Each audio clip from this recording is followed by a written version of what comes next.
All right. Welcome, guys, to Buffalo After Dark. And my name is Tom Wujek from the Tom Wujek Show. We have Buffalo Bob Hansen, got Vinny Torcasio. Welcome, guys. It's our first show. Excited to be here. Can't wait to talk some Buffalo Bills football and whatever the heck else. I'm excited. Oh, yeah. I mean, I'm just excited to talk about the Sabres as well and some XFL and whatever, some UFC, whatever is up for grabs, you know. We all have something to bring to the table.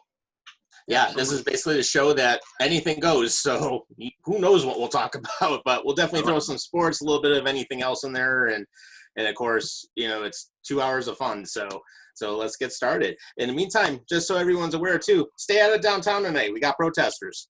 Oh, yeah. Yeah, Buffalo particularly a little bit, you know, it's getting a little heated. I hope everyone's staying safe out there. I mean, especially me and you, Tom, in Buffalo, so we'll just stay put, you know what I mean? Yep. I haven't gotten anything yet down here in Long Island. I mean, in Brooklyn, yeah, but I don't live near Brooklyn. I mean, most of the chaos is happening in New York City. I mean, the majority of the people out there are just a bunch of animals. Yeah. It's pretty much like all Niagara Square, the University Plaza. I mean, I actually live pretty close to the university. Well, I'm about maybe 20 minutes from the University Plaza, but, you know, guys, just stay safe. Be sensible with everything. Don't do anything to get yourself arrested is what my other half would do. Right, definitely. Yeah. Just be safe, because I know some states are doing a curfew with, like, oh, you have to be home by 8 o'clock because of the riots. I know. And then throw in the coronavirus thing where everyone's been locked down anyways. You know it's going to boil over. Yeah, it's going to bite back at somehow. They're even protesting with masks on. I don't want the rioting. I don't want any, like, you know, vandalism or anything like that. So hopefully we can at least be sensible with that, because nobody else needs to get hurt. You know what I mean? Yeah, same here. I mean, it's bad enough what already happened. You know, rioting, that's not the way to go. No, all about protesting. I mean, believe me, especially with this latest incident, that's heavy. That's heavy. We all seen that. So, you know, protesting, fine, but the rioting, the looting, we don't need that. We don't need that. Not even the slightest. I mean, it's completely unnecessary. I mean, I would have rather seen them protest in front of the police station or something like that. But do you really have to go out and destroy stores, specifically minorities or small businesses? Because a lot of people put investments into those small businesses, and now they're completely destroyed because of these arrogant assholes who don't think upon themselves, but they just don't care, and they're just setting up a political agenda. Yeah, if you even think for a second of by vandalizing that, maybe there's, you know, a woman or a man that's supporting their family with that job, and now they can't go to work because it's been vandalized.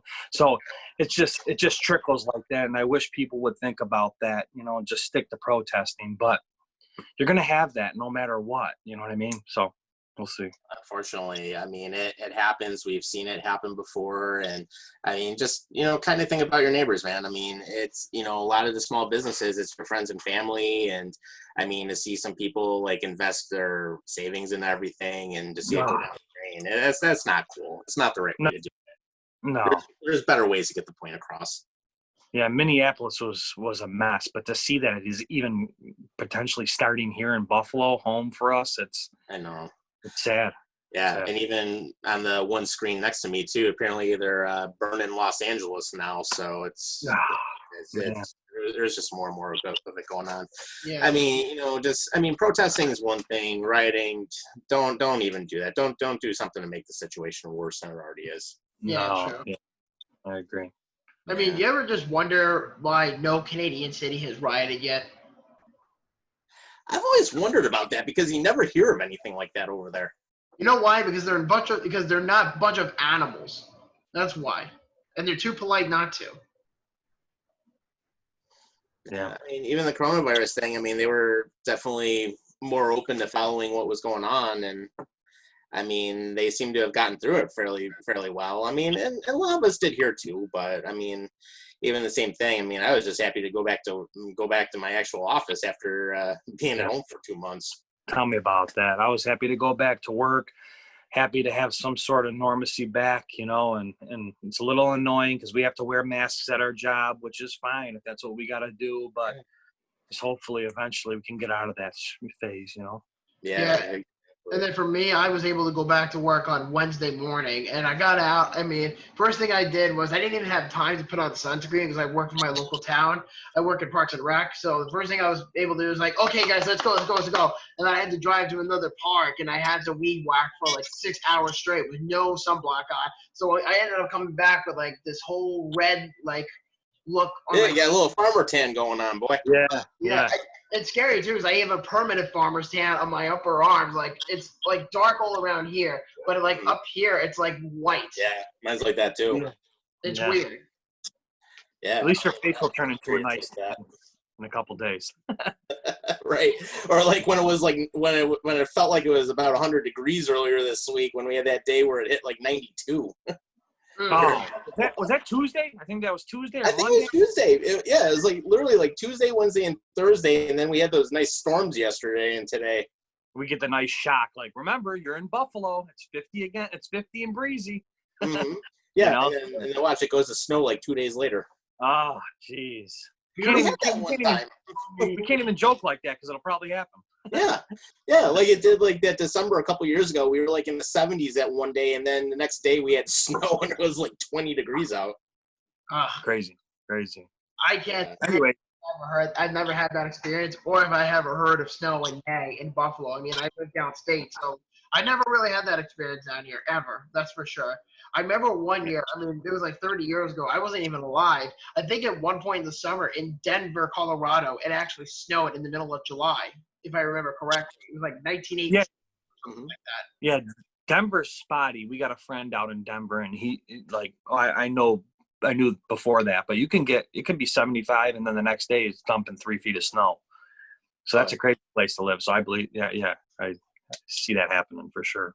Yeah, Denver's definitely on one of the places I'd like to visit at some point. I mean, I've been out west before. I mean, I've spent entire summers out in the Southwest, and actually it's interesting because I mean I've been able to spend time up in Boise, Idaho, go up in the mountains out there, fly fishing, all that stuff. I mean, beautiful country up there outside of Boise, and actually one of my 2 stepbrothers lives there right now, and then my stepmom actually spent a lot of time there too. Actually, her and my dad were living there for several years until they spent over 10 years in Vegas and outside of Vegas, and then now they live in northern Arizona. But I mean, just being able to spend some of that time out there, and then I spent 2 summers in Vegas, which was pretty sweet, and got to see different things like the Hoover Dam and all that. Nice. And be out in the desert, which wasn't bad. I mean, got some good stories. I mean, drove down from Boise through Salt Lake City down into Vegas and all that, and I mean that was cool. And going cross country twice wasn't bad either. I mean, definitely a lot of cool things to see, especially once you get out that way. Although I will say Nebraska was about 550 miles of nothing, but sorry, Nebraska, if anyone's listening from there, but. Yeah. Literally driving down I-80, there was like absolutely nothing for that entire way, except for, I did make my Cabela's stop, but that was pretty much the only thing I did. I've never been to so I have no say. Yeah. Me and my brother was moving to LA. I forget what year it was. I'm bad with that. It was several years ago though, and we drove cross country. Actually, it was like right after, like a year after the Joplin, Missouri had, I don't know, the unprecedented 100 tornado or whatever the heck it was. I forget what it was. And it was kind of cool. And that night we're driving through it in the dark, and it's lightning, and you're seeing these billboards that are still ripped up and stuff. So that was kind of crazy. So many stories to uncover that it's been so long. I still am picking out new stories as I tell it again. So driving cross country was pretty cool. There was a lot of nothing, in certain areas, Texas, stuff like that. Pretty cool for sure. But yeah, definitely to loop around, Denver's one of the spots that I want to check out because it's just I hear nothing but beautiful things about Denver. So yeah, actually, one of my high school friends lives outside of Denver too, and I mean, and cool. their horses are out there, and I mean, and apparently, it's beautiful country out there. And then, I mean, even like one of the other places, I mean, I did a drive down to Dallas, Texas. I actually ended up moving down there. I moved my sister down there, and she was there for a year. And of course, the night I get to Dallas, there was a tornado warning about 20 miles to the east of us in Garland. So I'm like, oh, great, that's another one I have to go through. Right, crazy. Yeah. And then just another quick update, guys. Apparently, Mayor Brown's doing a live press conference now on Channel 2 because I guess the whole protester thing's getting out of hand now. So just, if you guys live down there, just be safe with everything. Don't do anything stupid. Don't do something to get yourself in the holding center or nothing like that. It's not worth Stay away from danger. Stay away from anything going on. If it doesn't matter how interesting it is, please stay away from it. I know everybody nowadays wants to catch everything on social media, but I would just advise to stay away, with that. Absolutely. So here, listen to us for the next couple hours. We'll keep you distracted in a good way. Yeah, this is the first episode of, After Dark, so this is cool. So, hey, we got plenty of entertainment for you. Yeah, absolutely. Listening to this episode tonight, do not do anything fucking stupid, okay? Anybody who's a Long Islander listening to this video or this show, whatever you want to call it, don't do anything stupid. Don't be Brooklyn, okay? Brooklyn already did enough damage, and there's already been enough brutality with the police and with, the civilians out there. It's already ludicrous over there. Yep. So don't do anything. Yeah. And I have two friends that live down there too. I mean, actually, my friend and her husband are NYPD down there, and I mean, they've told me stories about what happens up in Harlem and Bronx and everywhere else, and they're in the transit system down there. So, one person doesn't make a whole group bad. It's just one of those things. Just be sensible. Don't do anything stupid. Yeah, what's happening in Minneapolis is just. It's really sad, the stores, and I mean, and people getting hurt. You know what I mean? It's just not necessary, and it looks pretty bad. I see new videos all the time about that, and it's pretty bad. So just be safe, everybody. Long Island, Buffalo, everywhere. Be safe. Yep, not just one spot. That's everywhere. But, yep. Yeah. Let's get into something different. Let's talk some hockey to get us started. So, a couple of things that came out this week in the hot box. Well, first, the Pagulas basically saying that we, the fans, don't know what's going on, but yet, of course, they decided to keep Jason Botterill for another year, and they also ended up keeping Coach Kruger, which Coach Kruger I don't have a problem with them keeping. I mean, he did get a lot out of the team, especially early on. There were injury problems, we know that. I mean, Michael was out for a little bit. He lost Victor Olofsson for a little while, and he was actually having a really good start to the season as a rookie and everything. But then the problem that they ran into, of course, injuries. There were some line combinations that should have never happened. But the problem that came up, of course, Botterill hasn't done enough for the team. We can't use the salary cap excuse anymore because that's out the window. So really, the thing that was interesting this week is that Jack Eichel put the team on notice, and he basically said, hey, Botterill, Pagula, shut up and do something or I leave. And I can guarantee you, if they don't, within 2 years, I have to think Eichel's going to be a Boston Bruin if that doesn't happen.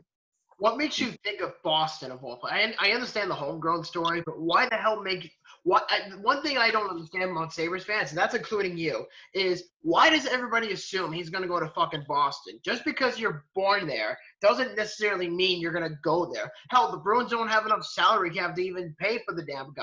Unless you're giving up someone like David Krejci or someone like that, then perhaps that's the only way you're going to get Jack on your hands. But at the same time, by the time he even goes to the Bruins, they're going to be out of their prime.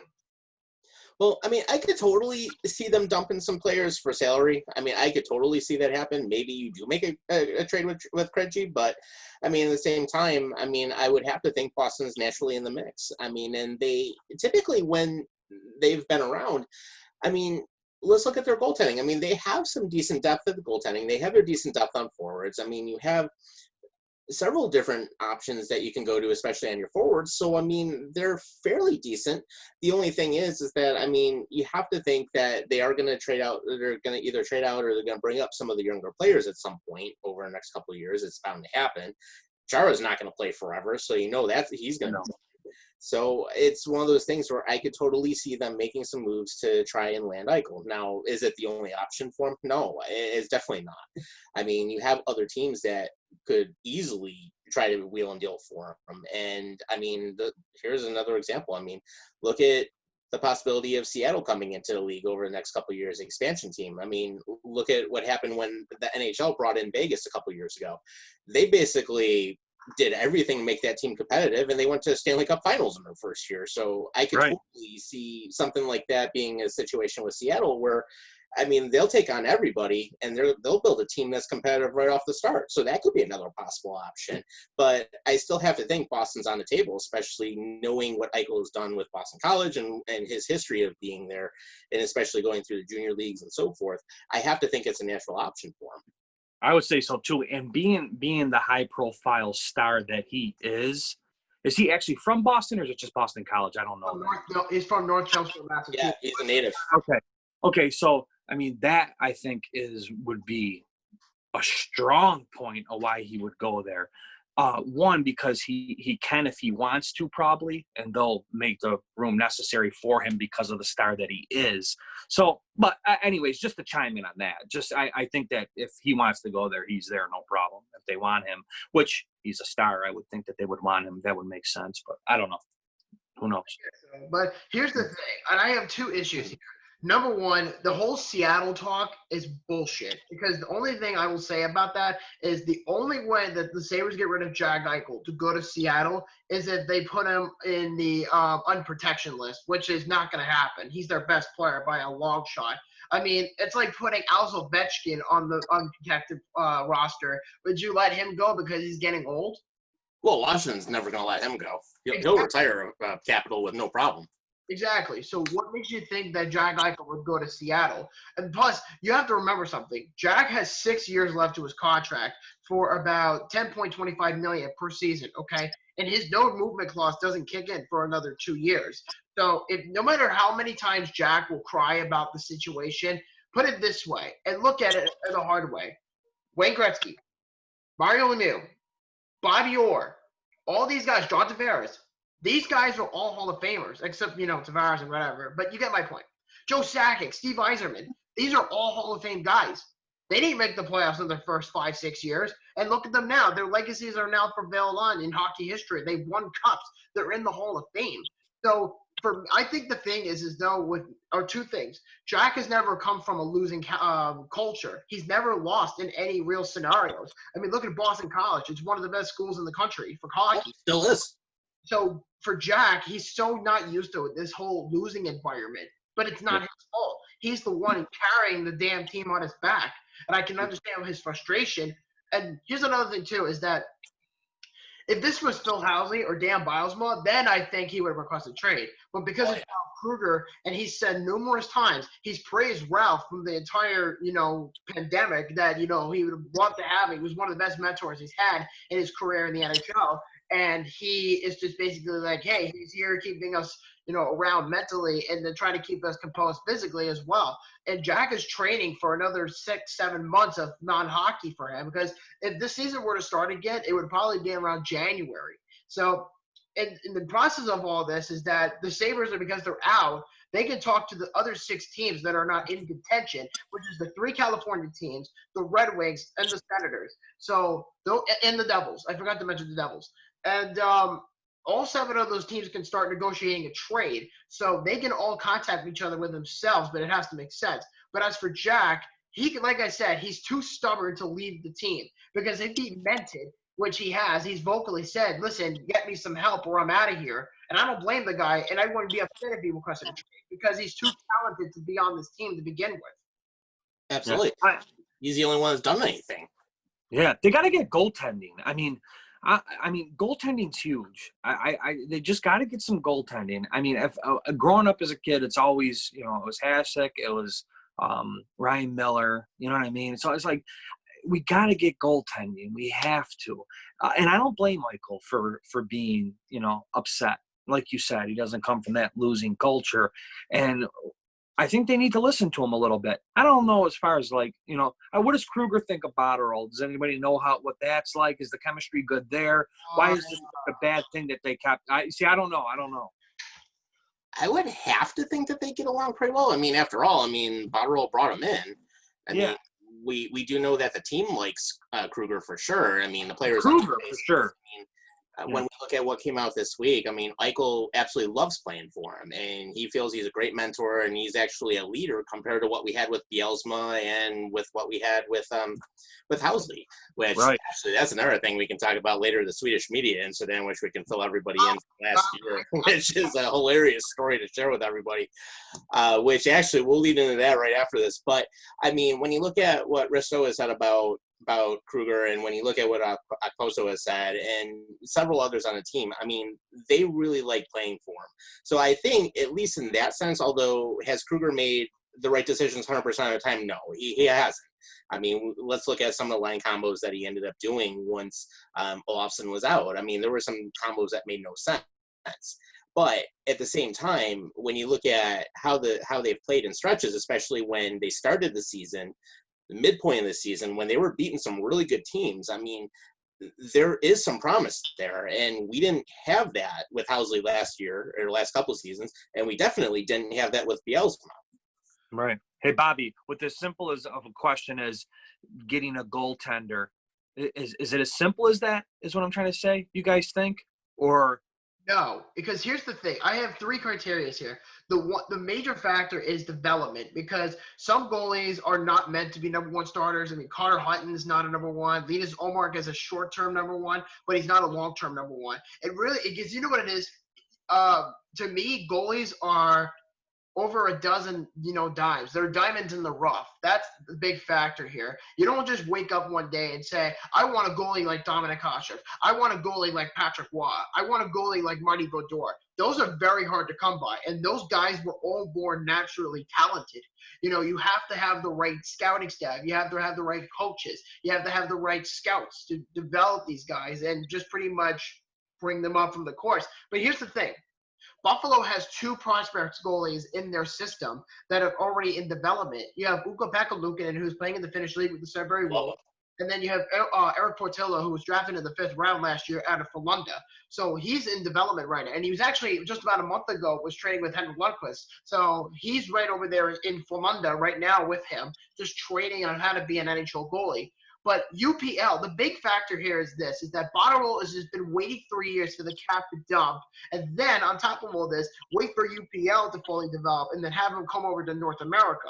So that was his plan all along. And I have to tell you, though, Bots is not the brightest guy in this room, and neither are the Pagulas. But I understand where he's coming from as far as structure, but it really comes down to who you find as the goalie. And like Vinny said, is it a short term? Is it just a common factor? Yes, I think it is, but it also depends on experience, and it also depends on whatever, because the only reason the Sabres even brought him in to begin with was because the year before he went to the Sabres, he had a great season with the Blues as a temporary starter, and then after he left to go play for Buffalo, the St. Louis Blues found Jordan Binnington out of the AHL, and boom, they won the Stanley Cup 9 months later. So again, goalies are unpredictable. They're hard to find. Right, and Ryan Miller took a while to develop, and then once he finally got in there and started playing games, he really became a very strong number one goalie, and he actually ultimately ended up replacing Baron. So I mean, we know that can happen. What I've seen with UPL, I mean, I think he's got a much higher ceiling than what Luke with what we have right now. As well, definitely much higher than Carter Hutton, and I think higher than what we have with Linus Ullmark. Some of the things I've seen with UPL, especially in the development camps the last several seasons, and when they had the prospects tournament here, watching that actually with our friend Doug Lawson, who's been on some other things with us before. I mean, UPL reminds me, he's like kind of like a cross between a Ryan Miller and Hasek. He can do some things similar to what Hasek did in his prime. And he's doing that right now, and he's not even close to his prime yet. So that gives me some promise right there. But also seeing how he has the vision and how he can do side to side and he can bar fly and so forth. I mean, especially the side to side movement, he can play the crease, he can play everything deep, similar to what Miller could do. That gives me a lot of promise right there, because the thing is, he's not even close to done developing yet. But the fact that he's been very strong, especially in his junior leagues and so forth, and being one of the absolute star players, I mean, that gives me some promise where I think we have a potential long-term answer right in the system already.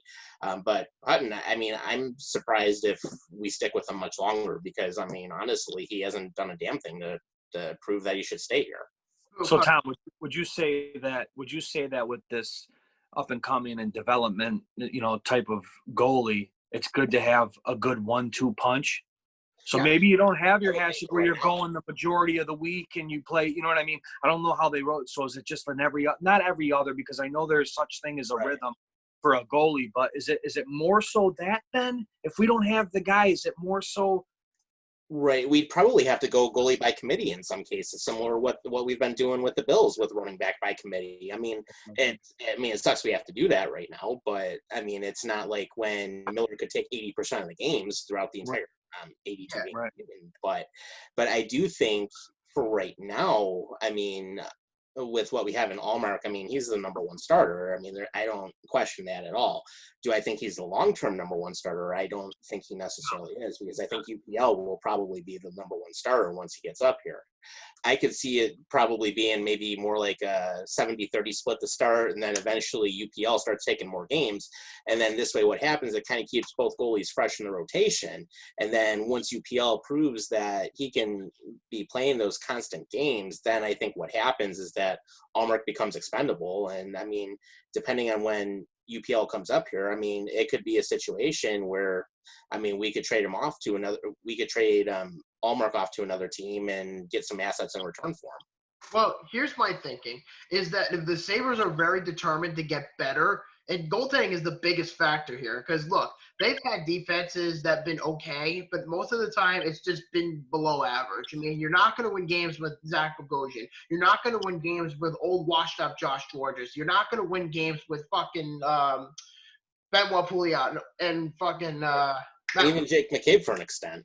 Like, you're not gonna even win games with Billy Lano. But my point is that, like, just as a prime example, the 2008 Detroit Red Wings, when they won the Stanley Cup, they had two veterans. They had Chris Osgood and Dominic Hasek. Both of them were Hall of Famers. So Hasek was like 42 when he was playing on that team. He was done by that point. But Chris Osgood had a little bit left in his tank. And you know what? Like Vinny was asking earlier, or with the running back situation with the Bills, were they able just to go with the 1-2? And the Red Wings were so good in 08 because they had a strong goaltending and they had a strong offense, and they also had a really good defense, you know, with guys like Nick Lidstrom, Nick Cromwell, Brian Rafalski, just to name a few guys on that team that won the Stanley Cup in 08 with the Red Wings. So to bring up the point is, I think if they're going to upgrade the goaltending, here are my two thoughts. You trade Allmark to a team for a middle round pick. You dump as much cap as you can. And one goal that's emerging to me, and I totally forgot he was going to be a free agent this coming summer or fall, whenever the thing starts, because it's not been really abbreviated this year, is Brayden Holtby. And Brayden Holtby just got exposed with his contract. And so I'm thinking, because he's like 32, 33, he might not be the same player when he was with the Capitals when his contract is up. So I'm thinking if there's a team out there that's willing to overpay for Brayden Holtby's service, it's going to be Buffalo, because they're going to be the ones that need a goalie bad, like a legit number one. We're not talking Carter Hutton. We're not talking about, you know, Jonas Enroth. We're not talking Anders Lindberg. No, they need a legit number one starter, because that's how you're going to win games. You're not going to win games with Carter Hutton. And that's how you're going to keep Jack Eichel here, and that's how you're going to keep everybody happy. So see, that's what I'm thinking as a Sabres fan. I'm thinking to myself, okay, you find yourself maybe that 1-2 combo or the 70-30 or 60-40 split or whatever, but if it cuts down a goal a game and it's that extra goal that Jack Eichel scores and gets us the W, that's what it comes down to. So we just need to. I mean, we've been in games. You know, it's not like we've been blown out all the time. So we just need that. We need Jack Eichel's efforts to actually win him games. You know, stating the obvious, but we just got to get there. We got to.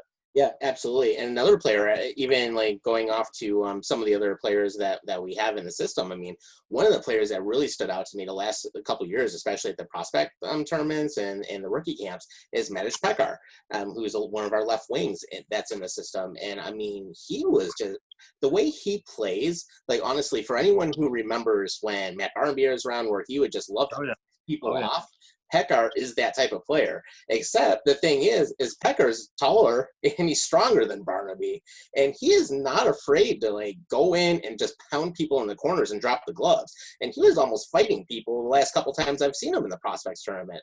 I mean, you need that enforcer. You need that enforcer. You need for people to be scared of other players. You need that. Well, like, I'm not opposed to the idea of bringing back Wayne Simmons because they brought in Toughness, and Simmons is the perfect guy for this team. And he's opened and voicedly said the day he was traded, I'm willing to stay in Buffalo long term. I may be washed up as shit, but I'm willing to stay with the team to help these guys, become mature players and mature athletes. But bringing up Mitesh Makar is an interesting point because I think if you're going to replace him, you have to bring him up at least up into the AHL first, and don't just rush him because they tried that with Casey Middlestad, and look what happened to him 3 years later. He's like, yeah, and Middlestat might not be here much longer, depending on how he's been regressing and so forth. Well, here's my thinking. If they're going to look into the idea of getting rid of Casey Middlestad, I actually have an idea who they may trade him to, if you want me to share it on here. Sure, go for it. I'm going to say this, and I was trying to explain this to Vinny before the show, is I think they're going to trade him as a trade chip to the San Jose Sharks in a deal for Tomas Hertl. That's what I think. That makes sense. They need help. Listen, they need a second-line center desperately, okay? They're not going to just say, get a second-line center and be done with it, because they had Ryan O'Reilly. He didn't want to be here. He wanted out, and he was saying everyone was okay to lose, and I lost my passion. And then one fucking year after that comment, he wins the Stanley Cup with the Blues, and then since that trade, Bots has just been, out of touch. So in order for him to keep his job long term, this is going to be the offseason for him to grab himself by the balls and make a striking deal. And talking to San Jose is a start because San Jose is in deep shit right now in terms of their cap. I don't know exactly how much they have, but I know they don't have a lot. I think they have less than under $1 million in cap, and they need to get rid of some guys in order to have some breathing room in their cap. Same with the Right. So I'm thinking maybe, if you really want to adjust the offense, I think you should trade Middlestat and Ristolainen and another second-round pick in 21 or 22 to San Jose for Tomas Hertl. And Tomas Hertl would be an immediate impact, power forward for the Sabres. He would be a good complement for Jack. That's what I think. Absolutely. And plus San Jose has to get younger, too, because, look at their forwards and their defense. They're old as hell. That's been one of the other problems that they've had, but their cap space is absolutely brutal. Especially when you look at other players that they've had, Thornton and so forth. Same thing. Their cap space is absolutely brutal right now. They're probably in one of the worst situations in the NHL at this point. Oh, by far. They're projected to have $35 million in cap, but then you have to remember they're going to have to use some of that money on Sam Reinhart, which is going to be a bit of an issue because there's no guarantee if he even stays. I might as well even say trade Sam in a deal for someone like Hertl. I would do that in a heartbeat. Yeah, Reinhardt's not been the go-to that anyone would have thought of, possibly. He had a good first season, but then he regressed a lot in his second season. Then, of course, after that, he had some flashes there, but I think it was another situation. He was rushed along too quick because, of course, it was at the time when Murray was here, and he was just trying to get everything all lined up as quickly as possible. But still, when we look at him, same thing. He's not like what we thought he was going to be. So, I wouldn't mind seeing him go either. No, me neither. I'm curious talking about hockey, NHL playoffs 2014, that's approved, right? Approved, yeah. Yes. Okay, so that's approved. Yes. Who's the odds in favor going into it? I don't know what the season was looking like before, but doesn't this mix up? What's going on here? Okay. Well, the Sabres are still not good enough to make it into 2014. I know. I've seen that. Thanks to the Pagulas and Botterill. Right. And Kim Pegula basically saying that the fans have no clue what we're thinking when we really do. We know a lot of what's been happening, and Kim Pegula is so out of touch with the team. And one thing I have to ask, why do you still not have a president of hockey operations? Why do they keep saying that, oh, we know what we're doing. We don't need a president of hockey operations. Hell yeah, you need a president of hockey operations. Does every if other you team had a have president of hockey operations like a Cam Neely or a Brian Burke, you wouldn't be in this total crap situation that you're in right now. No, it's like you're stupid.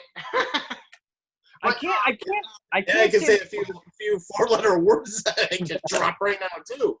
I can't say that the Pagulas are doing necessarily a bad job. I don't really know in terms of hockey how they're doing, but I know they're taking care of the Bills really well. So I'm not sure. Yeah, the Sabres are the redheaded stepchild.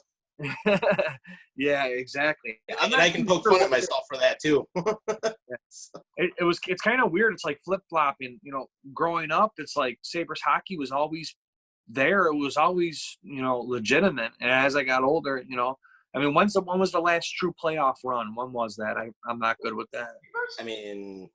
I would have to say probably the last really good playoff run was like Drury, when we were. Well, yeah, it was. I mean, look back when we played Carolina and we almost ended up winning that series with basically an AHL team because we were so decimated with injuries. What year was that? He was one of the guys that was out because he had that foot injury.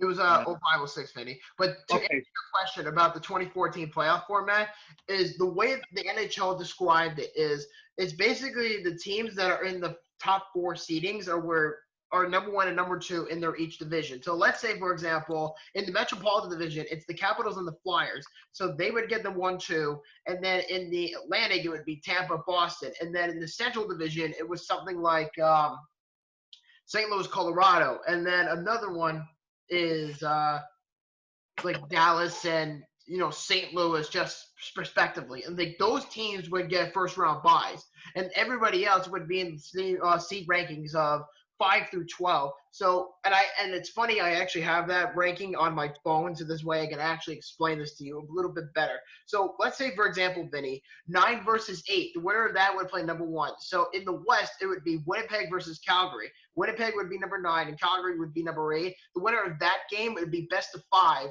would play St. Louis for that spot. And then it would go 10-7, 11-6, 12-5, etc. So it's a very weird story, if you will. Best of 5?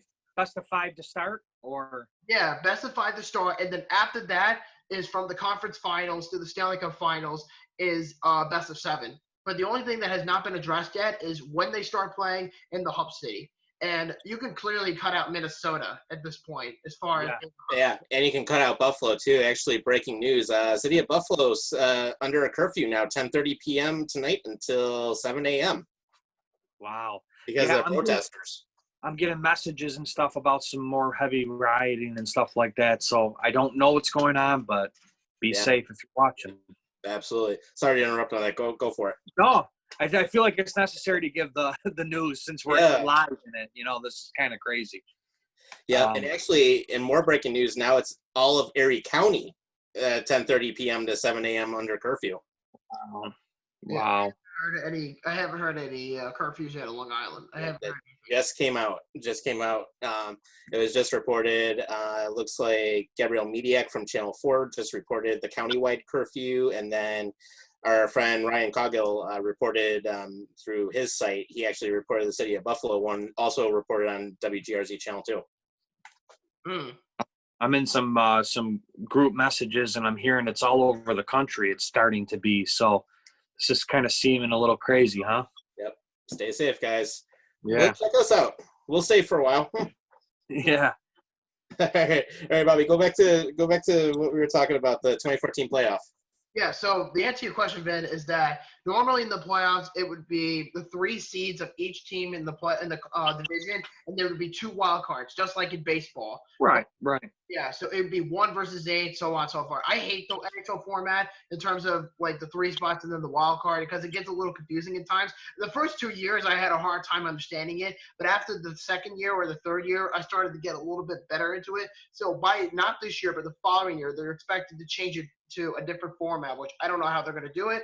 But Gary Bettman, the commissioner of the NHL, has said that this is a one-time thing only, and this is just for people to prevent the coronavirus and whatever. And so they can't fight, they can't spit, and they can't do any of that. So they have to wear a specific mask to cover themselves when they play. Wow. So man, there's no fighting. What the hell's up with that?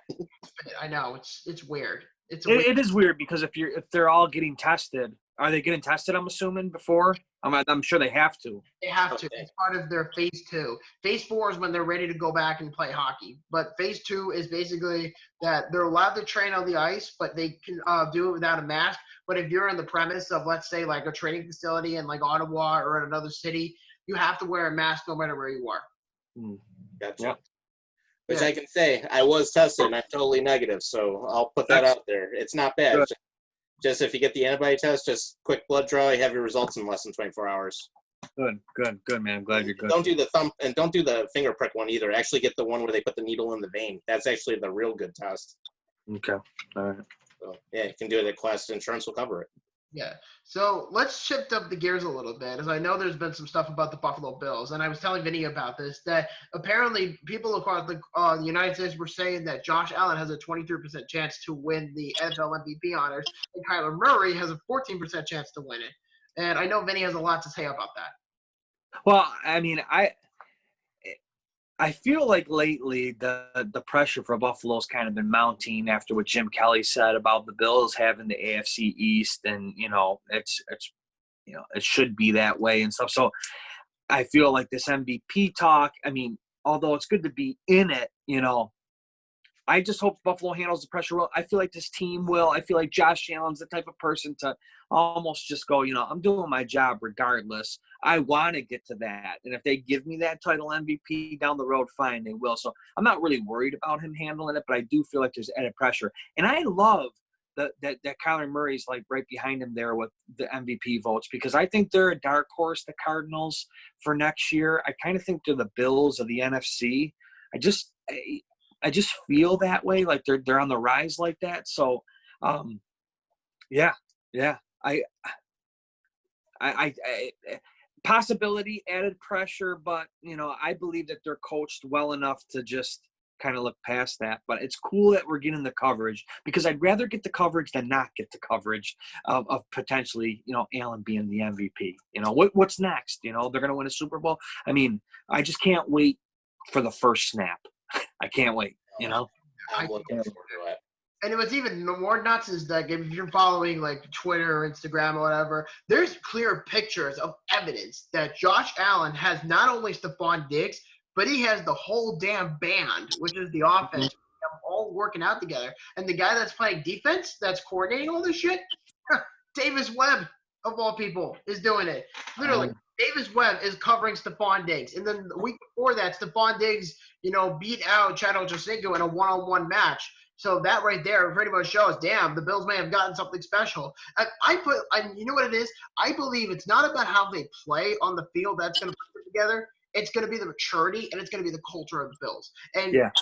Like, if you look at teams, let's say like the Kansas City Chiefs, if you look at teams like I'm trying to think of another team that's been pretty damn good the last few years, but they don't shut up about it, is Seattle or San Francisco even.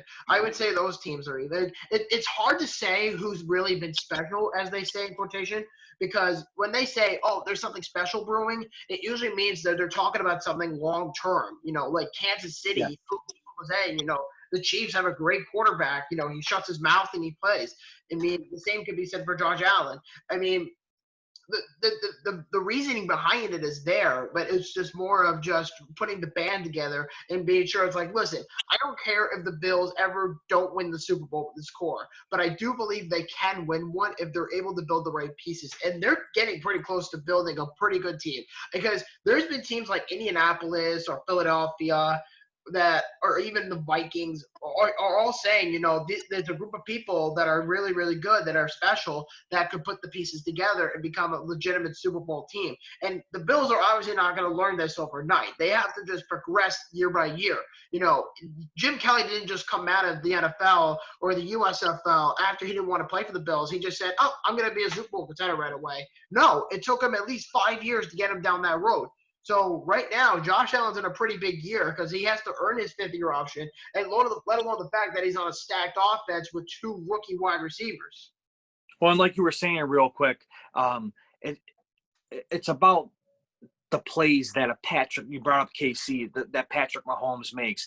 Like, my first ever no-look pass that I seen him do was incredible, that in the NFL you could do a no-look pass. I think you guys remember the play, but look it up if you don't. And Josh Allen diving for the ball on 4th down. I'll be talking about Thanksgiving and that being one of his breakout. Josh Allen is a good foot quarterback. He's got the heart for the rest of my life. Because that showed me right there that he's a gamer. He doesn't care. He's a gamer, and that was the first time. But anyways, you see plays like that, then your coaching staff, it almost, I feel, becomes a little bit easier to be a coach, because these guys already like each other.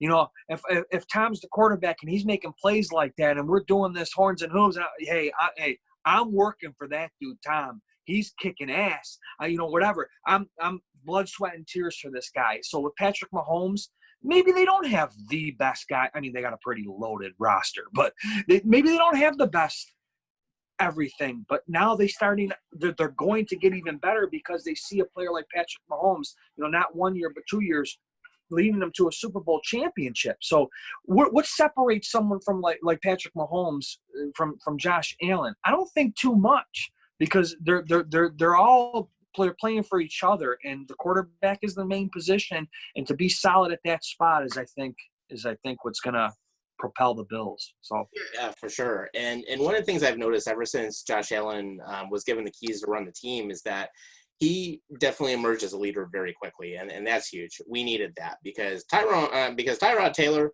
sure as hell is not a leader. Basically, when we looked at Fitzpatrick, he's not a great leader. When you look at other players, other QBs that we've had, J.P. Losman was a total joke. Rob Johnson was a total joke. I mean, when you look at Billy Joel Gunrack, as people called him, Billy Joel Holbert, who basically admitted that he never even studied the playbook. Right. He was not a leader. But Josh Allen, he definitely came out and showed that he can be the leader, and he has this offense believing in him. I mean, one of the things that you mentioned, Vinny, was the no-look pass, but everyone remembers that one play in Minnesota when he ended up hurdling Anthony Barr to get that extra yardage. I mean, he showed he had no fear in that play. I mean, and besides that, when the hell has anyone else ever hurdled Anthony Barr like Josh Allen did? Freaking fearing him as a defender. That's actually the main breakout. Whoa, wait, who's number 17 up? Oh, that's that Josh Allen kid? That was mark. He made his mark.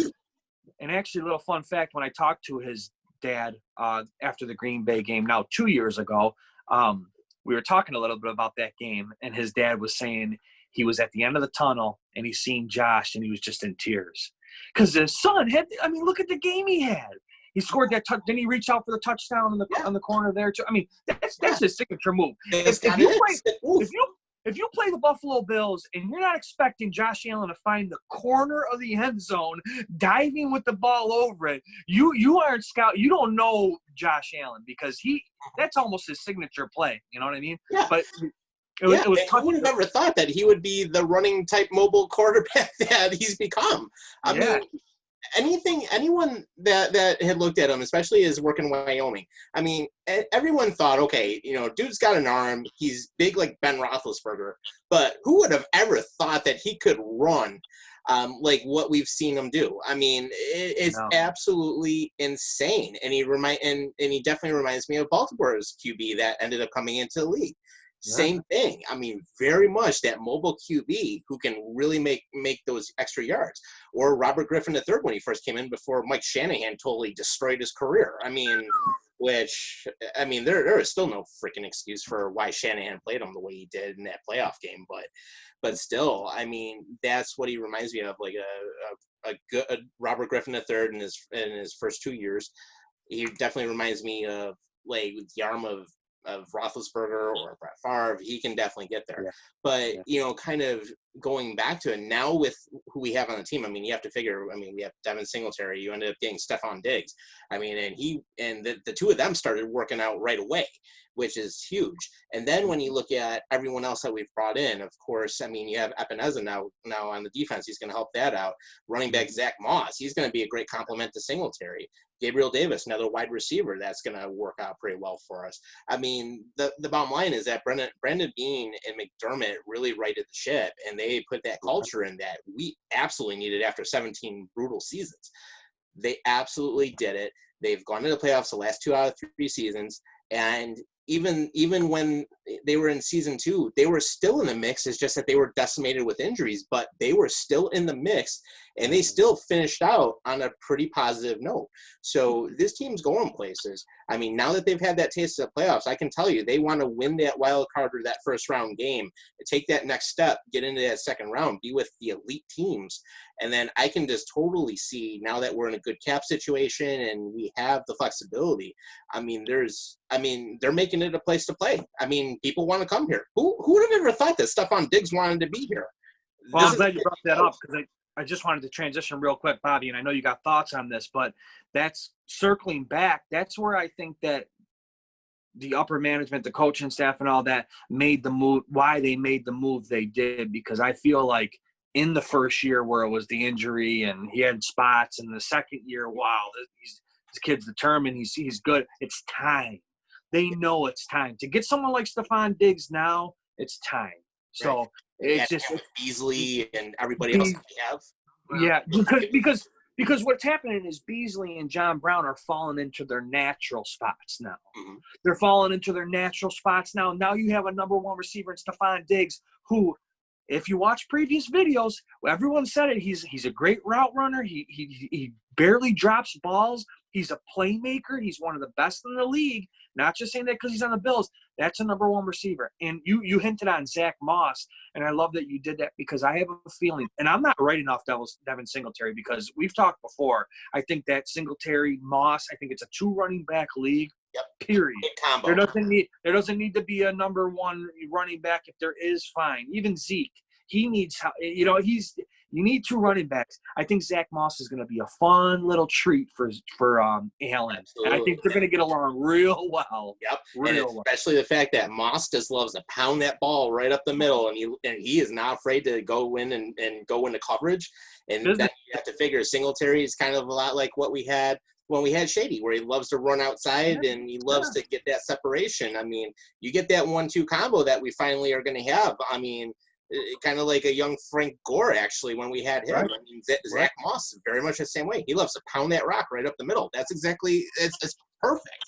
Got to have that 2 running backs. Yeah, and what I was going to say was I actually have a few insights about the whole Josh Allen thing, and then we dragged on to something else about Zach Moss and the Stephon Diggs. I was like, Go for it, brother. Go for it. Yeah, so what I was going to say is that I had an interview on the Buffalo Bobcats. I had Matt Verbola on my show last week, and I asked him about – Very good. Yeah, thank you, by the way, Vinny. I asked him about how does he handle criticism, and he told me something very interesting. And if you go back and listen to my interview, I said to him right directly to his face, I said, dude, you're the equivalent of Josh Allen. I like to call you the Josh Allen of the UFC. And you want to know what his response was to that? About how he handles critics and haters, because he gets them all the time. You know what he told me? He said to me that if you have haters, it means you're doing something right. Right.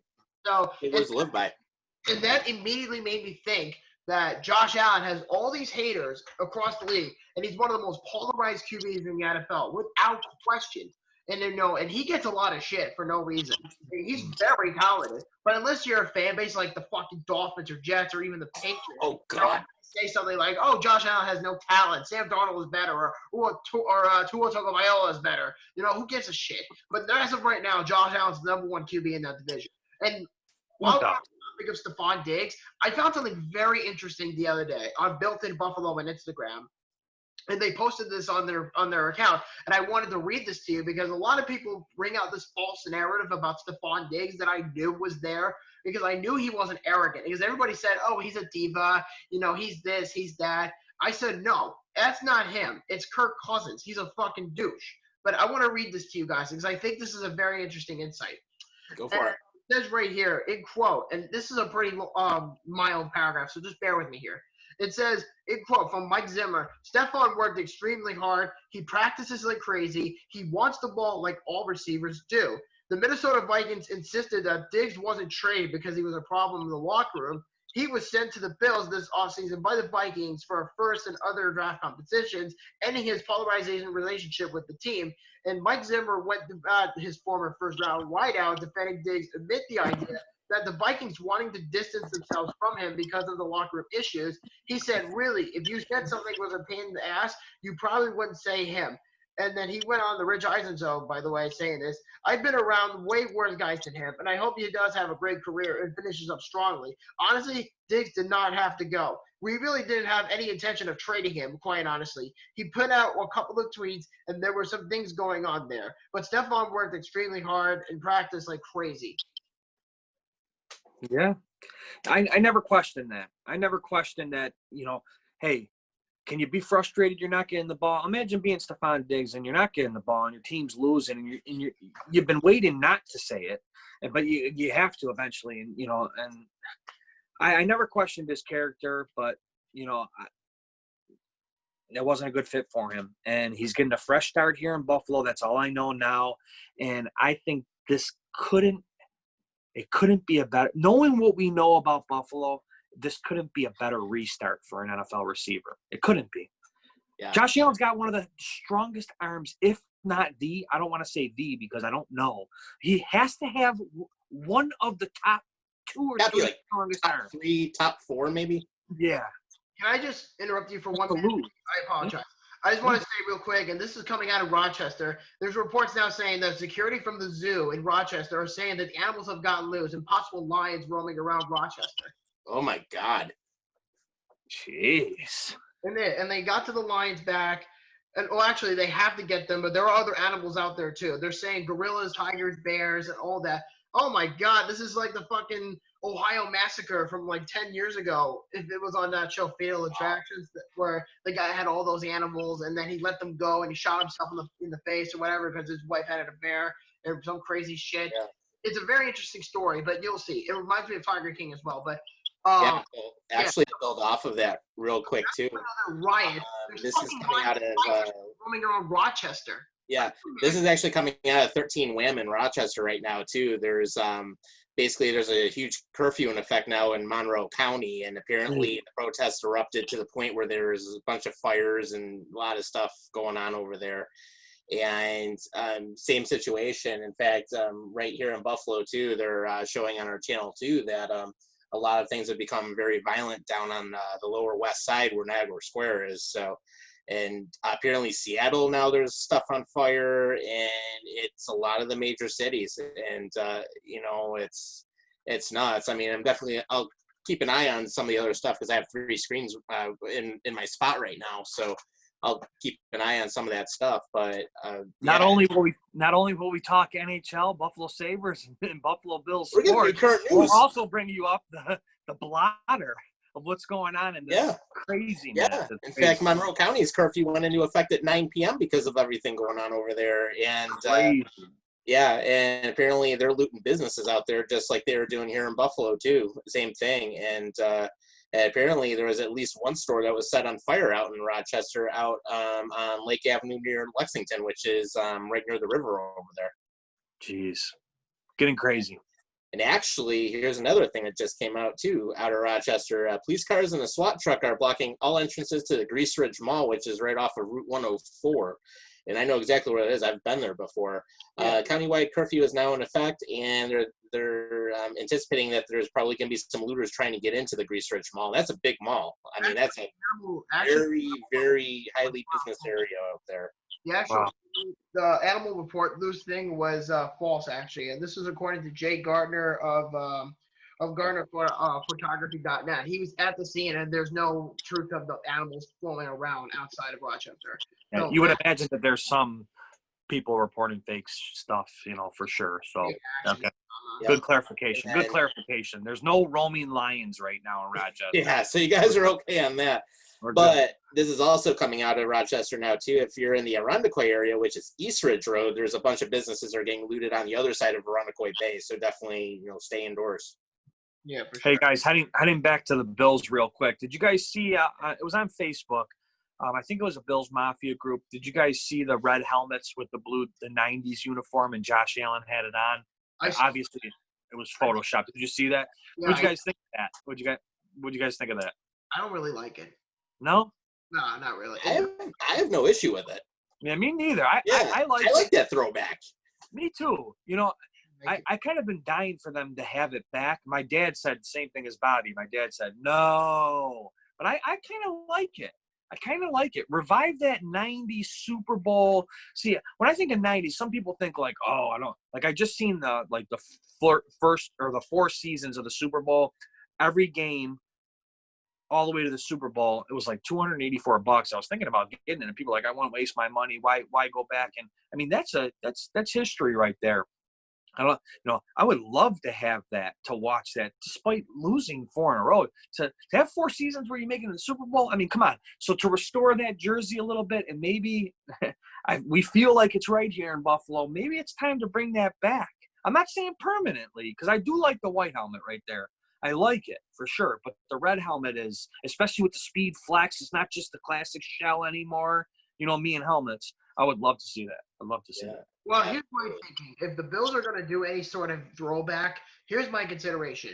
Keep the 3 current uniforms you have right now, because there's a helmet rule change coming out in 2021 where if you have a specific helmet, you have to wear a certain uniform or whatever it is. I don't really know the full-on rules. This was like 2 months ago, so you can't really blame me for something from 2 months ago. But anyway, so my point I'm trying to say is that keep the cow logo, keep the current helmets and the uniforms you currently have, but bring a 4th alternate, but make the blue home jersey from the 80s and 90s Super Bowl team as an alternate. That's what I think. Yeah, I agree with that. Yeah, making an alternate, you use it when you want. I like that, though, because especially – Hey guys, real quick, breaking news. So outside of City Hall, there's a big fire in Niagara Square now going on that's live on TV. Oh, God. The statue in front of City Hall has been vandalized. And let's see, University Plaza in Amherst has been vandalized and broken into. One guy down like Grant Street on the west side has been vandalized now. Niagara Street, same thing. And apparently now there's a minimum of at least 500 protesters at Niagara Square. Wow. And then on top of that, one person was pulled out of a car and got his ass whooped by protesters. Yeah, and it's kind of funny how everything is about Rochester and Buffalo, but there's no protesting shit on Long Island. That's kind of weird. No, that is weird. Yeah, but that's a pretty big fire, too. It's live on Channel 2 right now. I mean, every region is Brooklyn and New York City and Harlem. Like, that's 45 minutes to an hour from where I am. So that's kind of awkward for me to say that, hey, there's no riot bullshit. I mean, yeah, there's murder. There's, there's theft going on. Yeah, but it has nothing to do with a riot per se, but it has more of just the common things to get arrested for. So same thing, guys. Stay safe. Anything we see, we'll tell you. But it is definitely looking very ugly right now down at Niagara Square. So definitely stay the hell out of there. No, stay home. Have sex, do whatever, watch Netflix, do whatever. I don't care. Tom, we're like 10 minutes from downtown. We got to be like 10, 15 minutes. That's crazy. Yeah, I mean, I'm not too. Yeah, because I'm about maybe 20 minutes from you, and I know you're real close to downtown where you're at. But apparently it looks like there's at least a car on fire down in Niagara Square. That's what the fire is right now. And it looks like I can't make it out on the screen right now. I don't know if it's a police car or if it's someone else's car, but there's definitely at least one car on fire that they're showing. And then the statue in front of City Hall has ended up getting spray painted BLM on it. Yeah. And I also have something to throw in here, okay? Because they don't really talk about it on the show, and I love to talk about it as more. Is the UFC and martial arts, because I have a few connections to the MMA and UFC, but just to throw it out there, I just want to say real quick that Anderson Silva and Conor McGregor have agreed to a verbal agreement to a fight at some point in 2020. They don't know exactly when. It might be in 2021, but the legendary Anderson Silva is going to fight Conor McGregor. Wow, it's a good fight. Oh, I can't wait. And it's Who do you take right off the bat? I'll probably take McGregor. Probably I'm biased because I'm an Irishman, but I think for the fact is that I think McGregor is younger. He's faster. He has a really good striking mobility. He knows how to fight. I mean, if you saw the fight with Don Cerrone back in January, he kicked his ass. And Don Cerrone even said after the fight, he's like, I didn't even want to be there. I've never had a big stage like this in my career, blah, blah, blah. And then, of course, after that, Dana White is a blowhard for Conor. So he's saying, oh, welcome the king back to the UFC. And I'm just like, oh, give me a break. I mean, I love Conor and I love Khabib Nurmagomedov. I love both those guys. Those are my 2 favorite fighters in the world. But growing up, I was always a big, Chuck Liddell fan. I was a big Forrest Griffin fan and all those guys. Tito Ortiz. I was a big fan of those guys. Even boxing. I mean, boxing wasn't my favorite, but I always liked, watching Evander Holyfield. I liked watching, Mike Tyson grow up. I actually have my Mike Tyson Brooklyn shirt somewhere in my closet, but my girlfriend is asleep right now, so I can't really go over there and say, hey, I want to show you this, and I think it's pretty freaking awesome. But the Iceman Chuck Liddell, Chuck Liddell. Chuck Liddell's a legend, man. I fucking love him. I would love to have him. I would love to get in contact with Chuck Liddell and have him come on my show. That would be amazing. That'd be you awesome. Do that. You pull that, Bobby. That's. Yeah, I'm tuning in. First class right there, man. Listen, Yeah. I can easily get Ali Akenta. I can get Raging Al on my show. I can get Billy Cortrello on my show. These are all Long Island guys. I can even get Chris Weidman. I mean, the guy who beat Anderson Silva. Remember that fight from like 6-7 years ago? And Anderson Silva threw a roundhouse kick on Weidman and broke his leg in 2 pieces like that. You remember that? I don't remember. That was a brutal injury. Yeah, so to give you a fresh idea, Vinny, just to give you a moral idea, Weidman is in the left side of the fight, and Silva is coming into the left side. So he's in his fighting stance just like this, because he was about to go for the killing blow. And the next thing you know, Silva's going for a roundhouse kick. And as soon as it hits, like this is his ankle and his bone and then his whole shin, and this is Weidman. His whole arm goes like this. Boom, and it splits in half, and you can see the bone come out. It's fucking brutal. I have to show you it. Kind of like Alex Smith when he had his leg break. Oh yeah. The only difference between that and what Anderson Silva did was Anderson Silva did that accidentally. I mean, same thing happened to Alex Smith, but Alex Smith had 500 pounds worth of football gear on himself. Anderson Silva was just in his trousers beating the shit out of a white guy. Let's just put it out that way. I got the Alan Hearns. I was watching football, and I was like, man, I'm going to record this. The Alan Hearns injury. You guys remember that? Oh, yeah. Came down and bone right out of the socket, just right to the turf. Yeah, I remember that. If you haven't seen it, it's on my channel. Check it out. But, yeah, crazy. Hey, just real quick, too, to fill you in, it looks like that vehicle that's on fire in Niagara Square looks to be either a SWAT vehicle or some big SUV. Like, that looks like a Humvee. Jeez. I got to say, Tom, you report the news really well, man. That might be – we might have to turn this into a news station. All right, we're talking. Hey, we'll do some different stuff. I like it.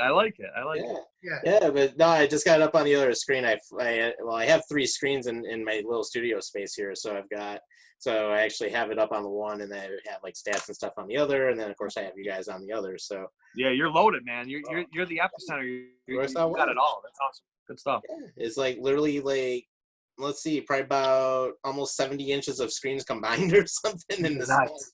So that's all right. But yeah, same thing. And they're showing the vehicle again too, because on the one screen they're showing a split now of like 2 scenes in the square. So yeah, definitely interesting to see that. But still, yeah. But let's get back to it. Yeah. So what I was gonna say was, how many of you were following the XFL when it first started? I was following it. I did to an extent. What team were you, Vinny? I went for the Guardians. Okay, cool. The Guardians. New York. Oh. Yeah. Yeah, so there is actually a story here. Bobby can allude to this. Disney and the XFL. That's exactly what I was going to say, was Disney and ESPN are rumored to be interested in buying the XFL. But the thing is, too, is that I forget his name. He was the president of the XFL. He said that there has to be a deal in place for a season in 2021 for the XFL by August 1st. If there's no buyer by August 1st, then there's going to be no season for the XFL, and it could be done for good. Well, I hope not. But I think if Disney is involved, that means that the oven is getting hot. And Disney is already a fucking monopoly. I mean, they just bought 20th Century Fox not too long ago. I think like a year ago even.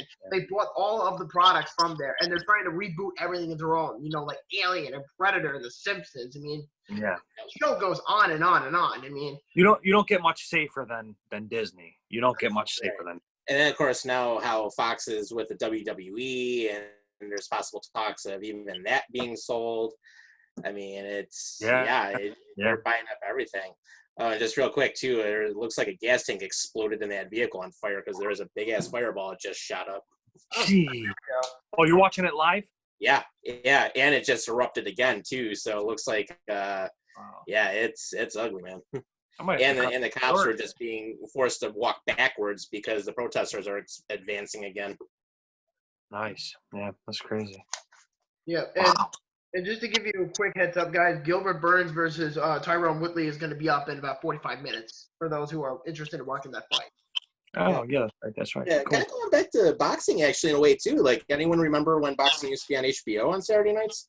Yeah, you know what? Boxing has lost its touch after the Floyd Mayweather-Conor McGregor fight. And there's rumors of it doing a part 2 of it, but I seriously doubt it at this point. I mean, McGregor is now a boxer and a UFC fighter, but any offer McGregor takes, he's going to take it. But I think, though, mainly wants to beat Floyd, but I don't think that because there was a wave about this like a week or two ago about Mayweather versus McGregor again, part 2, but I don't think Floyd wants to ruin his legacy. I mean, he already beat Manny Pacquiao and he beat Conor McGregor, so I don't really know if Floyd wants to jeopardize that career, streak, because he's like 50-0 at like 43 years old or something like that. He's an old man at this point.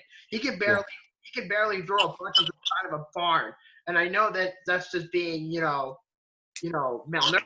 But he's a great boxer of all time. He's right up there with Mike Tyson. But like, it's pretty insane that Floyd would actually want to come back and do a fight. Yeah, I agree. I think more interesting, you guys have been hearing about Tyson and Holyfield.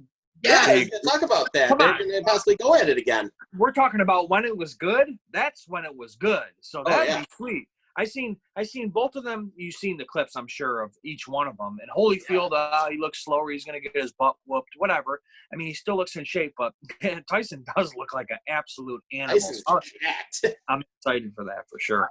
I'm getting all sorts of instant messages, by the way. It's getting insane. So they're probably seeing those explosions and, it's getting a little crazy. I think I might be getting a phone call shortly, so I might be cutting the first ep short. But I don't even know how that works if it's just going to cut me off. But just like and actually the only channel showing live coverage is 2 right now because the other stations are basically doing their normal format. So actually one of the things I just saw on 2 is apparently an officer just emerged from the roof of a SWAT vehicle down there just kind of keeping watch. So I mean it's turning into it's turning ugly real quick. What happened is that there were peaceful protesters and they took the knee, and then they were just they ended up getting overrun by the protesters that came in from out of town, and then all hell just broke loose, and then they were going up Niagara, and then now they're back at the square, and then of course they vandalized the statue, and of course they set that car on fire that just blew up. So crazy. Yeah. I've heard more of Mike Tyson versus Tito Ortiz Part 3. That's what I've been hearing more of, rather than Tyson versus Evander Holyfield. But and they say that it could be just for charity for COVID.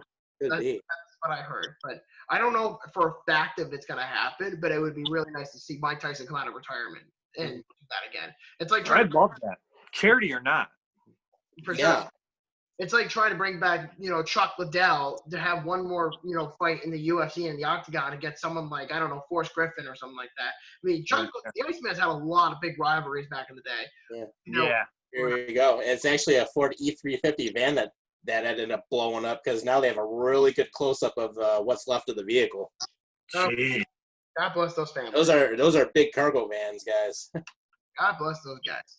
I mean, I hope that you were safe, though. That's the big factor. I mean, I got nothing, but you guys have, like, shit blowing up in your face. Just right in front of City Hall, only, like, not even just on the other side of the square is what they're showing. And then right now they're also showing live with this is actually, WIBB Channel 4 finally picked this up, and they're actually showing it now. But their reporter was right next to the car that was on fire. Come on. And he's like right in the middle of it, like probably about 50 feet from the protesters. He's actually walking up to the protesters. I'm like, if I'm a news crew, I mean, I get it. Yeah, you want to show footage, but what the hell are you doing walking up next to protesters and everything? Yeah, especially when they're blowing up stuff. Yeah. Yeah. And, I mean, I guess, and I also forgot to mention that there's been speculation that Alex Rodriguez and Jennifer Lopez are going for a second bid to get JP Morgan investors to help them buy the New York Mets from the Wilpon family. Cool. Yeah. A little fun fact. I think it would be cool, but at the same time, I have no faith in the Wilpons because they've already butchered the deal with Stephen Cohen. Because if Stephen Cohen bought the Mets would have been one of the richest teams in all of sports, even above the New York Yankees. That's how much Stephen Cohen is worth. He's over worth $2 billion. Okay. Wow. And the Wilpons decided to just play shit and play chicken and just, change up the price. And then it's like, nope, sorry, you're just going to have to do better next time. And then he's like, all right, I'm out. So I guess now they're trying to get J-Lo and A-Rod to buy the team. But who knows? Because there has been rumors that Alex Rodriguez grew up a Mets fan. But I don't know if that's true or not. So interesting. Very interesting. Actually, all the channels are live now. It looks like tear gas is being thrown out according to 7. Jeez, dude. Yeah, they're going all out now. It's all out hell in the riot. So Hey guys, on that note, I probably am gonna head out, but continue if you will. But I'm gonna head out for the night. I'm gonna check out some of this crazy coverage, make sure I can look outside my window and make sure nothing's going on. But definitely a pleasure being on the first ep of Buffalo After Dark. Absolutely, man. Definitely glad to have you here. Yeah, for sure. But you guys stay safe too. Bobby, you get anything going on in New York, you make sure you message me. We're supporting everybody here, so everybody stay safe. Absolutely. And I'm out, guys. Enjoy the rest of the show. All right. Make sure Sean's okay too. We gotta make sure of that because he's in Georgia. Yes. Oh, yes. Absolutely. Yeah, everybody. Absolutely. Make sure Matt's doing all right. Yeah, for sure. All right, guys. See ya. All right. See you, Vinny. All right, guys. So yeah, with that too, just it's turning into a total bedlam downtown. Actually, with what I'm seeing right now, and they've got the SWAT team and everything out, and you just see nothing but the haze of tear gas down at the square. So it's turning brutal. I mean, luckily, I'm out in the country, so I don't think I'll have any problems. But same time too, it's going to be one of those things, going to kind of be on guard tonight, especially if any of that stuff starts heading up this way. Well, like I said, I got nothing, so I have nothing to contribute as far as riots, updates, and same here either. Yeah, basically, just the only thing I can say about that is, be sensible with everything. It's an ugly situation that happened in Minnesota. It's a situation that should have never happened, but if you want to make change, rioting's not the way to do it. There's so many more options out there, and just to damage everything just to try and make a point, it's not making a point. No, it's not. It's not doing anybody any justice whatsoever. Right, absolutely. So, it is what it is. Unfortunately, can't really say too much other than, it's just, everyone's got to be careful. Everyone's going to have their own viewpoints on it, but still same thing. Definitely I still support the people that work to keep us safe, and always will. So that's not changing. Yeah, for sure. So I got nothing else to contribute. I'm all out of news. Yeah, same here. Pretty much. There's not really much else happening in sports around here. We have no AAA baseball, minor leagues, because Bisons aren't playing, obviously. So, we don't have that going on. Yeah. Really, the only other thing I can think of is with MLB coming back with a shortened 82-game season. I don't think the MLB is going to be coming back this year because you know what it is? The players and the owners are too greedy, and they don't want to contribute anything. They're just too busy bitching about money, and they're too busy about laying off their minor leaguers because the Mets just put 30 to 45 players out of, jobs. So they have nothing to imply. And one of the players called them out saying, hey, the Mets treated me like shit, whatever. And Mets fans were just like, oh, the guy's a loser anyway. I forget his name. Right. Yeah, he was a minor leaguer for the Mets. And speaking of the Mets, they also just acquired the rights to the Brooklyn Cyclones, who's one of the most popular baseball teams in the region in Coney Island. Yeah. What was I going to say? The Binghamton Mets and the I forget the other team's name, something Rumble Ponies. I had it in my head the other day. That was being brought up to me about the ownership of the New York Mets. It's pretty insane how I look at it. Oh yeah, here we go. They're gonna lose the Binghamton Rumble Ponies. That's who they are. The Binghamton Mets and the Kingston Rumble Ponies. Yeah. Right. That's who they're losing, and they acquired the Brooklyn Cyclones as their AA team. Mm-hmm. Yeah, it'd be interesting to see what they do with them. Right now, if Mets can do the little things to improve the roster, I think they'll be fine. I think so too. It's only a matter of time. Yeah, there's not a whole lot that they have to do. They don't have to do a wholesale rebuild or anything like that. So at least that part's good. That's for sure. So yeah. I was gonna say before we get on out of here for tonight, anything else you want to throw in, or? Yeah, there's really not much left to contribute as far as just putting everything together and just being like, hey, this is it. Yeah, and definitely, and I want to say, Vinny, I know he just took off, but definitely be sure to check out his show. Of course, Vinny Tocasio online. And on YouTube, of course, Buffalo Bob, you've got your channel on YouTube, and of course you have, so you're all set there. And then of course I have my channel on YouTube. We have our channel Horns and Hooves Entertainment, where you'll see this show. Check us out on Facebook too, and we're gonna be here every week, and we'll do some good stuff. So And so, for future notice, June 3rd, I'm going to have Bill Zaleo on my show for an interview. And then on Saturday, June 6th, I'm going to have Uriday Tree's partner in crime, 5 Points Vids, on my show as well. I'm going to be interviewing both of them this coming week. So Wednesday is Bill Zaleo at 8 p.m. And then I have 5 Points videos on Saturday, June 6th at 8 p.m. Good stuff. And we'll definitely, I'm going to be working on getting some other interviews coming in too, and we'll do that. And really just a big thing right now is just with everything going on tonight, if you're in the Buffalo Erie County area, just stay indoors, don't go anywhere, stay safe. It's getting ugly out there. It's going to be like that probably all night, so just be careful, be sensible. And and when you see us on YouTube too, just give us a like, feel free to drop some comments, and we're on SoundCloud too, so definitely be sure to see us. Yeah, give us a like, subscribe, tell your friends, and that's it. Yeah, absolutely. So that being said, Buffalo Bob Hansen, got me, Tom Wujek. Take care of yourself and each other. We'll see you later.